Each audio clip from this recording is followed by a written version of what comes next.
महम में कांग्रेस ने निकाली आज़ादी गौरव यात्रा। गौरव यात्रा महम कांग्रेस कार्यालय से लेकर राजीव चौक मेन बाजार होते हुए वापस कार्यालय में समाप्त की गई।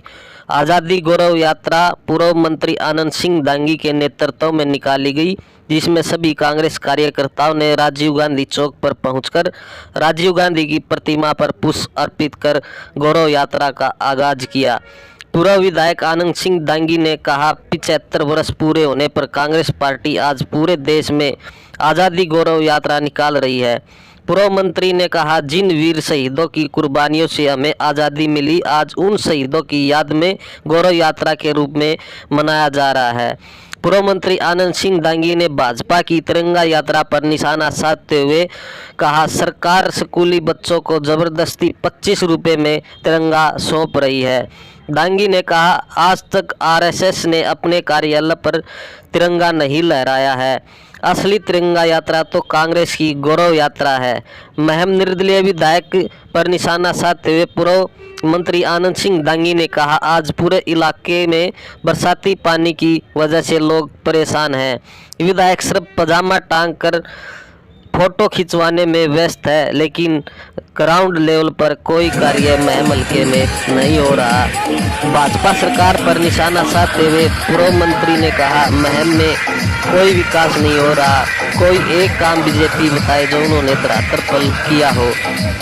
महम सिर्फ विकास हमारे कार्यकाल में हुआ। बीजेपी सरकार ने पूरे देश में धरातल पर कोई कार्य नहीं किया। देश बेरोजगारी, भूखमरी, क्राइम का बोलबाला है। कुलदीप बिश्नोई के बीजेपी ज्वाइन करने पर पूर्व मंत्री ने कहा, जिस आदमी का कोई ठिकाना नहीं है, उस आदमी से भाजपा को कोई फायदा नहीं होगा। जो कुछ दिन पहले बीजेपी को गाली देने का काम करता था, आज वो बीजेपी में जाकर क्या साबित करेंगे। आज सभी पूर्व विधायक व अन्य बड़े बड़े नेता कांग्रेस के साथ जुड़ रहे हैं और देश में कांग्रेस पार्टी एकजुट होकर मजबूत है। आज देश को एकजुट होने की जरूरत है। जिस तरह बीजेपी ने 2014 के बाद देश को बर्बाद किया है, उसे भगाने के लिए एकजुट होना पड़ेगा। यात्रा तो और भी कोई लोग निकाल रहे हैं। ये गौरव यात्रा है। तिरंगा देश की आज़ादी का जो 75 साल पूरे होने जा रहे हैं, उस दिन को कांग्रेस पार्टी गौरव दिवस के रूप में मना रही है। और इस गौरव स्रोत के पीछे बहुत बड़ी बात है। देश की आज़ादी का जो संघर्ष चला, देश की आज़ादी की जो लड़ाई लड़ी, कांग्रेस पार्टी ने एकजुट होकर के इस देश की आज़ादी के लिए लड़ाई लड़ी। सैकड़ों साल तक अंग्रेज़ों के खिलाफ, चाहे वो गांधी जी के नेतृत्व में असहयोग आंदोलन था, कई तरह के आंदोलन चले और उसके बाद अंग्रेज़ों को मजबूर होकर के इस देश को छोड़ करके जाना पड़ा। उस संघर्ष में हमारे नौजवानों, भगत सिंह, राजगुरु, सुखदेव जैसे, चंद्रशेखर आज़ाद जैसे भाइयों ने अपनी जान तक कुर्बान करी। उसके बाद ये देश आज़ाद हुआ था। वो उस आज़ादी के आज 75 साल होने जा रहे हैं। उस उपलक्ष्य में गौरव यात्रा, गौरव है हमें इस बात के ऊपर कि हमारे पूर्वजों ने, हमारे नेताओं ने इस देश की आज़ादी के लिए लड़ाई लड़ी। इसलिए उस गौरव दिवस के रूप में कांग्रेस पार्टी पूरे देश के अंदर 5 दिन तक, 9 तारीख से लेकर 15 तक ये गौरव यात्रा निकाल रही है। ये आज गौरव यात्रा का हमारा उद्देश्य है। तो कहीं ना कहीं बारे में क्या कहेंगे आप? वो तो बेच रहे हैं। आप स्कूलों में जा कर के पता करो, हर बच्चे को ज़बरदस्ती झंडा देने की बात करते हैं और उसके 25 रुपये पर झंडे के हिसाब से कीमत वसूल कर रहे हैं। और सबसे बड़ी बात यह है कि आरएसएस जो उनकी लीडिंग पार्टी है, उनकी मॉनिटर है, उनकी हेड है, उसने फैसला कर दिया कि हमारे जो आरएसएस के कार्यकर्ता हैं, उनके घरों पर तिरंगा झंडा नहीं लगेगा। उनकी कैसी यात्रा है? उनके स्वार्थ की यात्रा है। जिस प्रकार से उन्होंने इस देश को जिस लाइन पे ला करके खड़ा कर दिया, भ्रष्टाचार, बेरोजगारी, महंगाई, जिससे चारों तरफ त्राही त्राही मची हुई है, वो क्या तिरंगा यात्रा निकालेंगे? असली तिरंगा यात्रा तो, गौरव यात्रा तो कांग्रेस पार्टी के जो एक हफ्ता हमारी चलेगी। अगर आज़ादी की बात की जाए तो तब मानती है, पहले की कहीं चर्चा नहीं करती, तो क्या उद्देश्य है इसके पीछे? आज 2014 के बाद इस देश को बर्बाद करके रख दिया। कितनी महंगाई है, तो लाखों बल्कि करोड़ों नौजवान हमारे बेरोजगार घूम रहे हैं, कोई उनको रोजगार नहीं। भ्रष्टाचार का तांडव मचा हुआ है आज बिहार में, आपने देखा है। और उनकी जो कहानी आप सुनने लग रहे हो कि एमएलए की खरीद फरोख्त 6-6 करोड़ रुपए दे करके सरकार को तोड़ने की कोशिश करी। पीछे 3 एमएलए जो पकड़े गए उनको 6-6 करोड़ रुपए दे करके 50 लाख एक गाड़ी में बिठा कर 50 लाख रुपए डाल करके चलते कर दिए, फिर उनको पकड़ करके ये भ्रष्टाचार हो रहा है उनके। तो ये है असली मायने में, अगर आज़ादी की बात करते हैं तो महंगाई को ख़त्म करो, बेरोजगार बच्चों को रोज़गार दो, भ्रष्टाचार को ख़त्म करो, और सही मायने में जो है किसी राज्य का या प्रतिनिधि का जो दायित्व होता है उसके हिसाब से जनता की सेवा करो। जब बात करने की बात है तो दोनों ही सरकार तो विकास की बड़ी बड़ी बातें करते हैं, आप सबके सामने है, आपके हाथ में कलम भी है, सारी चीज़ें हैं, और आप हमारे से भी ज़्यादा सबसे जुड़े हुए हैं। हम तो एक पार्टी से हैं, आप लोग तो सारी पार्टियों से, भारतीय जनता पार्टी से भी, कांग्रेस से भी, सभी से बात करते हो। और बात के साथ साथ सारे इलाके के अंदर, पूरे प्रदेश के अंदर सारे चारों तरफ नज़र पड़ती है कौन सा विकास किया है। कोई मेडिकल कॉलेज बना दिए, कोई यूनिवर्सिटी बना दी, कोई और स्कूल भी मतलब तोड़ दिए, जो स्कूल एग्जिस्ट कर रहे थे उनको भी ख़त्म कर दिया। तो विकास किस बात का? बेरोज़गारी का इतना आलम है जिसके बच्चे रोज़ाना बल्कि क्राइम बढ़ने लग रहा है।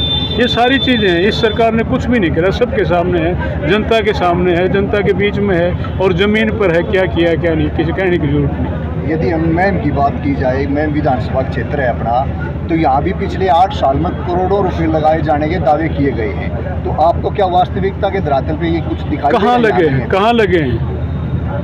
रुपये तो हमने लगाए थे, 3-3 कॉलेज बनाए, 3-3 ITI बनाई, पॉलिटेक्निक कॉलेज बनाए, सारे स्कूल अपग्रेड करे, जहाँ स्कूलों की बिल्डिंग की जरूरत थी वो बिल्डिंग बनाई, मॉडल स्कूल बनाया, और एक एक गली बढ़िया ढंग से पूरे इलाके के अंदर महम में 1-1 इंच की गली बनाई, सीवर का सिस्टम कराया, पानी की सप्लाई करी।